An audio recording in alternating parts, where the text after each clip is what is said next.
Hello, everybody. It is another Sunday afternoon, so you know what that means. It is another AP poll instant reaction video. We had a not as crazy week in terms of upsets, but a lot of almost upsets, I guess is the best way to put it. Some interesting games here and there. That will get fixed up this week. But as always, the AP poll coming out today, and Georgia is back at number one. Alabama just holding on against Texas A&M, literally 2 yards away from losing the game with Jaden Milroe in as quarterback. And so it is interesting to see this because Georgia's back at number one. They took care of business against Auburn 42-10. But we know what Georgia is capable of. We know they can pull wins like this. We also know they can do what they did against Missouri. So I'm not surprised to see Georgia at number one, but as you see 32 first-place votes for the Dogs and 20 for the Buckeyes, they have pretty much both sucked away all of Alabama's votes. Alabama plays Tennessee this week, though, so if Alabama gets a big win there, if Bryce Young plays, if he's healthy, things could change rather quickly once again. I could be back next Sunday talking about a new number one, technically new number one, again. But Ohio State number two, Alabama falling all the way to number three, which makes sense. I mean, Jalen Milroe, he had his moments, but man, when you have 3 turnovers by yourself, that is absolutely going to cost you, unless you're playing Texas A&M, who's also having to deal with a similar situation with Haynes King having to come in as well. Clemson swaps Michigan, which I think makes sense. Clemson gets a 31-3 win over Boston College. Yes, it was ugly at times for the Tigers, but their defense did what it had to do and just allow their offense to eventually cruise. Michigan struggled for a half at Indiana, slowly started to pull away over the course of that third quarter, and by the time they hit the fourth, the Wolverines were up by 20. Tennessee moves up to number 6 just in time for the third Saturday in October. That's going to be a great game, folks. That is going to be must-see TV. 2:30 Central Time, 3:30 Eastern on CBS this week. That is going to be a fun game. What Josh Heupel has been able to do with Tennessee, with Hendon Hooker, with that offense, just absolutely fun to watch. And they'll get their biggest test of the season for now. Tennessee will still have to go to Athens later on in the year. USC and Oklahoma State both move a spot down. Again, this is more Tennessee being good, getting a blowout win over a top 25 LSU team than it has to do with USC or OSU not impressing people. Number 9 is still Ole Miss. The Rebels looked shaky for a half at Vandy. They absolutely had that upset watch going on, and then it slowly fizzled out as the Rebels took it away. Even Lane Kiffin getting to run the score up a little bit. I'm sure bettors everywhere rejoice on that one if you had that as an Ole Miss covering. Penn State, nothing to say about the Nittany Lions. They didn't play. They're still number 10. They survive by doing absolutely nothing. UCLA, one of the biggest jumpers in the poll this week, and there's good reason for it, folks. UCLA is a lot better than I thought they would be. I thought they would be 4-2 at this point. They looked good. They looked shaky, but they beat Washington, who we now know is a bit more overrated than we thought they were, which continues the cycle of Washington beats an overrated Michigan State, then gets beat by UCLA and proven to be overrated themselves. So UCLA now number 11 in the country. It has been a long time since UCLA has been that high, but the Bruins deserve it. They're 6-0. Now, if they can only get the Rose Bowl at least halfway full for their games, they can start creating that atmosphere that they want to in L.A. Oregon staying put at number 12. They got a win that no one really paid attention to over Arizona. Ducks played perfectly fine. They did what you expect them to do. TCU moving up to 13. Big win for the Frogs. They beat a ranked Kansas 38-31. Whatever Kansas had to throw at them, they were able to survive. Even a change of quarterbacks from Jalen Daniels to Jason Bean. TCU is still able to hold on with that offense they have and get a 38-31 win. First time TCU's 5-0 since 2017. And we got to talk about this. Number 8 OSU, number 13 TCU this week. Also 2:30 Central Time on ABC. That 2:30 slot is going to be the place to be for 2 quality games this Saturday. Wake Forest takes care of Army. They move up to number 14. Not a whole lot to say about the Demon Deacons. They just keep doing their thing. NC State with a backup quarterback.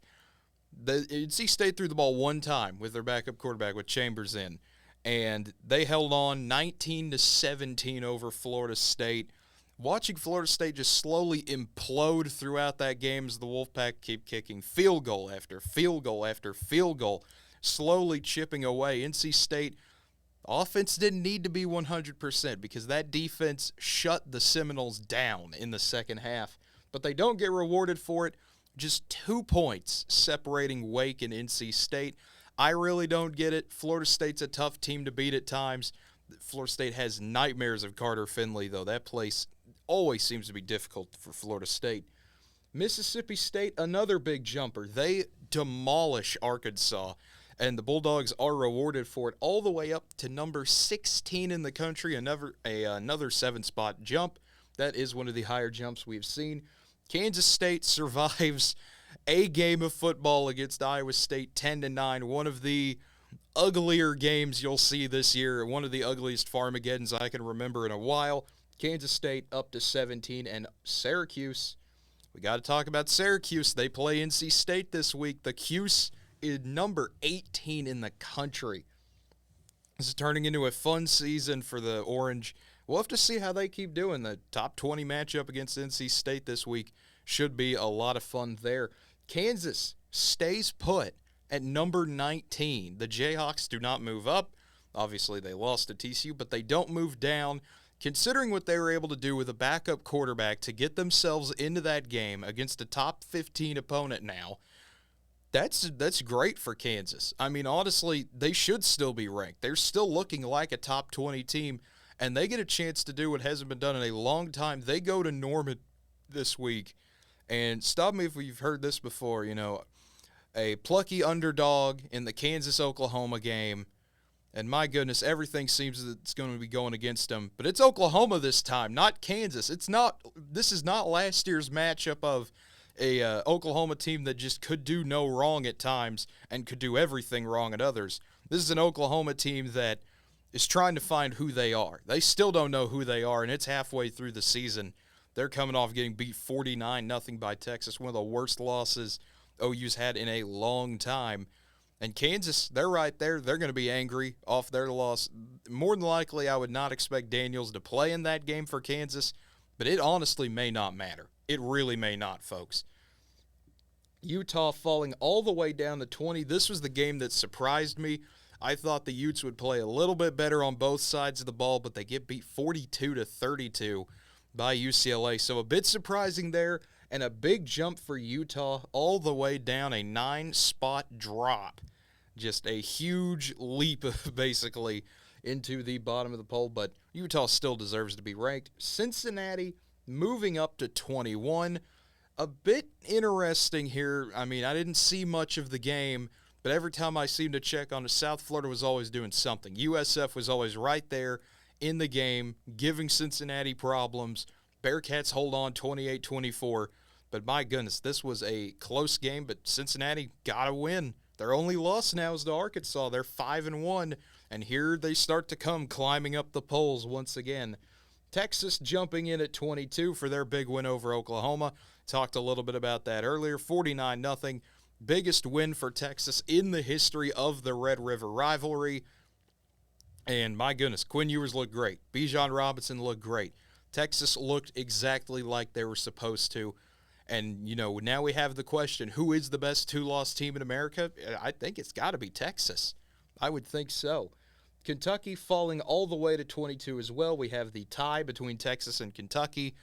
Kentucky had a lot of problems. No Will Levis this week against South Carolina. You're starting a quarterback that has never actually had a snap of college football and no real game action, and you get beat 24-14. A 9-spot drop there, tied with Utah for the biggest drops of the day.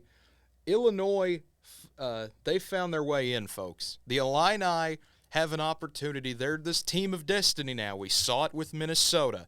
Now we're seeing it with Illinois. They're 5-1.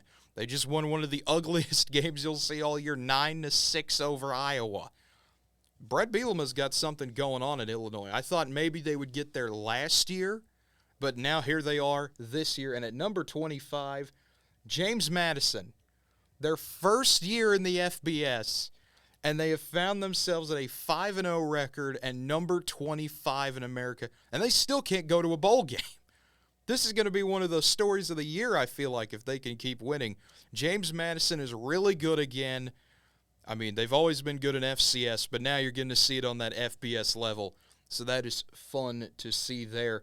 But as always, thank you for watching this video. If you have any comments, leave them in the comments section. That is what it is for. If you agree with any of the AP poll, disagree with it, want to comment about anything else, be sure to do that. Like the video, subscribe to the channel, and until next time, hopefully we'll actually do some live streams this week so we can get it posted here on the channel. Going to be a semi-busy week here again on campus. So until next time, have a good one, everyone.